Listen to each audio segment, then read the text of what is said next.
Alors avant mon changement de vie professionnelle, donc j'étais chef de projet, donc à la direction corporate. Donc j'étais en fonction support, donc dans une direction du développement, où on proposait donc des produits, services, donc pour des métiers corporate, donc les particuliers, les investisseurs, les fonds d'investissement. Et je suis arrivée à un moment donné, donc ça faisait à peu près 10 ans que je faisais ça, donc en tant que chef de projet, et je suis arrivée à un questionnement.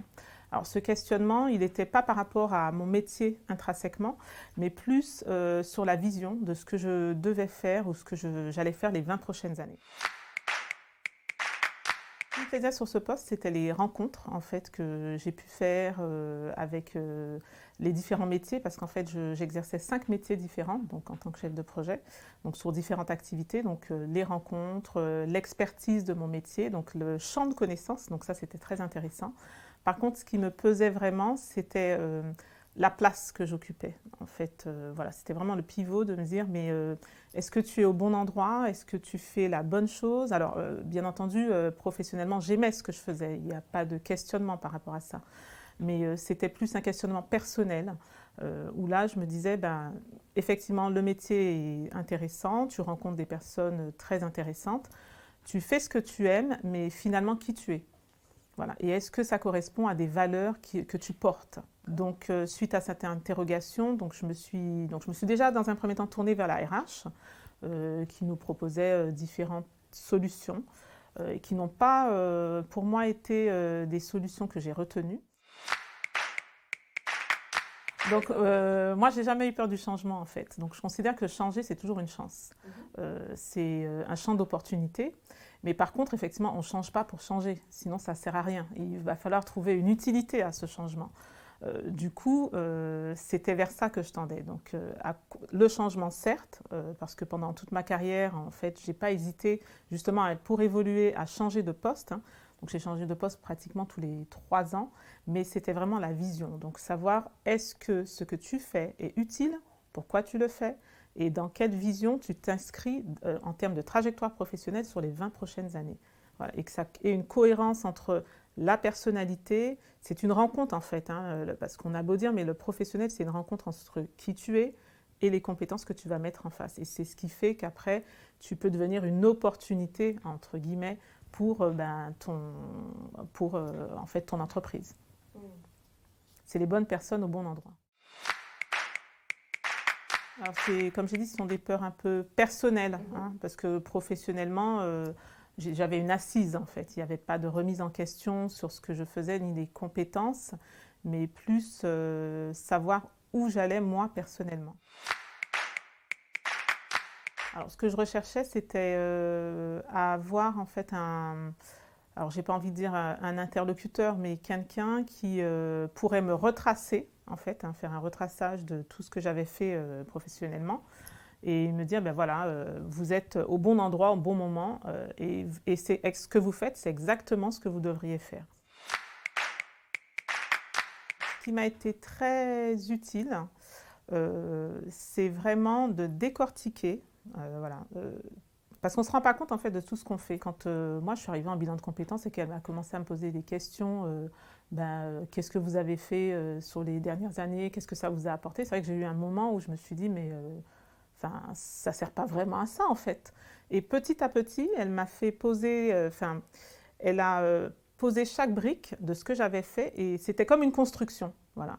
Et je me suis retrouvée en me disant, ben ouais, c'est vraiment ça en fait, c'est exactement ça, ce que j'ai recherché dans le bilan de compétences. Voilà. Quand on commence une vie professionnelle, on est rempli de compétences, ça c'est sûr. Bon, ce qui est intéressant de voir, c'est est-ce que ces compétences sont alliées aux valeurs qu'on porte. Et le bilan de compétences m'a permis de mettre en exergue toutes ces valeurs, de les identifier et de voir comment je pouvais les utiliser en tant que levier pour ma carrière professionnelle. J'avais remarqué que, alors, dans mon entreprise, je gagnais souvent des prix. Donc on faisait des prix d'innovation, etc. Mais je ne m'étais jamais posé la question, est-ce que ça tu le portes en toi ou est-ce que tu fais juste ça parce qu'on te demande de le faire? Et une belle découverte que j'ai eue justement au sein du cabinet en faisant le petit décortiquage de mon parcours, c'est qu'à un moment donné avec la consultante, elle m'a dit, ben moi je pense que vous êtes fait pour être sur les métiers de la transfo et de l'innovation. Et effectivement, au fil de mon parcours, je me suis découverte comme une personne, une intrapreneuse. Et ce mot-là, ben, je ne savais pas que ça existait. Je ne savais pas qu'on pouvait être intrapreneuse dans son entreprise. Moi, je pensais qu'il y avait une entité juridique, vous faisiez votre métier, et voilà, ça s'arrêtait là. Donc c'était une belle découverte, puisque, encore une fois, cette valeur d'intrapreneuriat, j'ai pu mettre un mot sur ce que je faisais de manière un peu naturelle, et qui aujourd'hui m'a porté et m'a emmené sur mes nouvelles activités. En faisant test EMBTI, donc j'ai découvert des traits de ma personnalité qui étaient voilà, cachés hein, ou pas ou inconnus, donc notamment le leadership. C'est ce bilan qui a fait ressortir donc le leadership, l'innovation, l'engagement, des choses que je portais. Et c'est ce que je dis tout à l'heure, on parlait de l'intrapreneuriat, et effectivement, l'intrapreneuriat, ça correspond, ça colle avec toutes ces valeurs que m'ont permis de découvrir le bilan de compétences. Alors, à la fin du bilan de compétences, on vous remet un certain nombre de documents, donc les tests que vous avez réalisés, les entretiens donc, que vous avez formalisés. Ce qui est intéressant, c'est que c'est comme un fil rouge. Donc, un fil rouge dont vous pourrez vous servir pour aller donc, près de votre RH, montrer un peu les compétences que vous avez, qui sont maintenant identifiées et que vous pourrez utiliser ensuite, par la suite, pour pouvoir postuler à de nouveaux postes. Donc, c'est des documents très précieux et qui aujourd'hui me servent encore. De temps en temps, je regarde effectivement, alors il y a le bilan sur les compétences pures et il y a le bilan et il y a des tests effectivement qui sont faits sur la personnalité. Donc, c'est en alliant les deux qu'on arrive à se construire une trajectoire professionnelle. Donc en ça, j'ai envie de vous dire que tous les documents qui vous sont remis lors du bilan, ils vont être un fil rouge durant toute votre carrière. Donc vous pouvez les regarder à un moment T, mais je pense qu'à tout moment, on peut les consulter pour se réinterroger en fait et faire un peu un questionnement d'où j'en suis et est-ce que ça correspond à ce qu'on avait initié ensemble, voilà, à l'histoire qu'on avait écrite ensemble. Ce que je pourrais retenir, c'est la parfaite cohésion de ce que vous apprenez et ce qu'on met en lumière lors de ce bilan de compétences avec ce que j'ai pu devenir à travers mon poste et les compétences identifiées. Alors, pendant le bilan, on vit plusieurs vies, en fait, en même temps. On vit une première phase d'introspection, hein, de questionnement. Et petit à petit, la consultante, elle fait ressortir en fait un certain nombre de choses que vous avez voilà, d'inconnues ou connues. Et elle vous pousse à passer à l'action. Donc après cette période d'introspection où on essaye effectivement d'identifier le pourquoi du comment, d'identifier nos expertises, nos compétences, il y a un moment donné où effectivement donc vous avez les tests, tout ça c'est un peu statique on va dire. Hein. Et ensuite c'est la rencontre donc lors des interviews, où elle vous demande effectivement d'aller rencontrer des pairs. C'est à ce moment-là où vous êtes obligé de sortir de cette phase d'introspection pour aller dans une phase action. Et donc ce bilan, il vous accompagne sur toute cette phase. La phase de j'essaye de comprendre qui je suis, pourquoi, qu'est-ce que j'ai fait et où sont mes compétences, à la phase action. Donc elle ne vous laisse pas en fait statique. Elle vous pousse à sortir de vous-même. Elle vous pousse à aller un peu plus loin en fait et à agir en fait et à ne pas rester, alors on peut dire, vous devenez acteur de votre vie professionnelle avec ce bilan de compétences.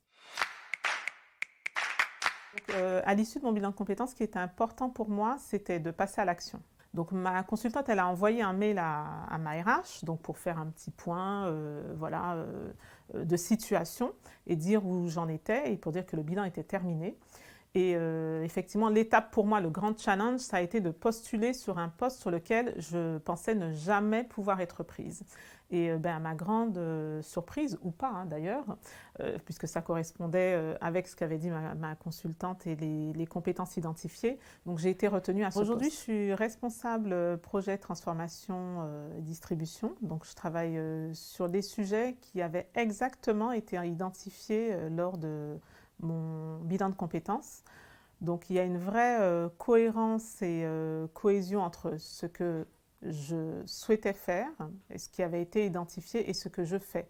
Donc ce qui est intéressant, c'est que maintenant je suis. Donc voilà, je suis ce que je souhaitais être. Autre chose qui avait été identifiée, c'est dont je vous ai parlé au départ, c'est l'intrapreneuriat. Et aujourd'hui, plus que jamais, effectivement, c'est des choses que je mets en œuvre dans mon entreprise. Je considère que voilà, je suis devenue aussi une intrapreneuse à l'intérieur de l'entreprise. Et tout ça, ça a été identifié grâce au bilan de compétences. Je pense qu'il est nécessaire à un moment donné de sa carrière de se poser. Et vraiment, la valeur des bilans de compétences, c'est de mettre à un moment donné dans sa carrière, d'identifier les nouveaux leviers. Est-ce que je suis là où je dois être? Est-ce que je sers à mon entreprise? Comment je sers cette entreprise? Quelles sont les compétences que je pourrais développer et que je n'ai pas encore développées, compétences connues et inconnues, hein, parce que ce qui est quand même assez surprenant avec le bilan de compétences, c'est qu'on découvre des choses qu'on ne savait pas sur soi, ou qu'on ne savait pas, ou qu'on n'avait pas identifiées, ou des choses qu'on ne savait pas, ou qu'on ne savait pas mettre des mots dessus. Et effectivement, une fois qu'on a mis des mots sur des compétences, on est d'autant plus efficient pour l'entreprise. Voilà, donc effectivement, ce qu'il faut faire, heureuse ou pas heureuse d'ailleurs, j'ai envie de dire, c'est de faire un bilan de compétences, c'est nécessaire à un moment donné de se poser et de faire une démarche extérieure. Parce que c'est ça qui est important. Quand on est dans l'entreprise, on est pris par nos activités diverses et variées et on ne se pose pas pour se dire est-ce que je suis au bon moment, au bon endroit et est-ce que je fais la bonne chose. Et donc voilà, le bilan de compétences, ça sert à tout ça.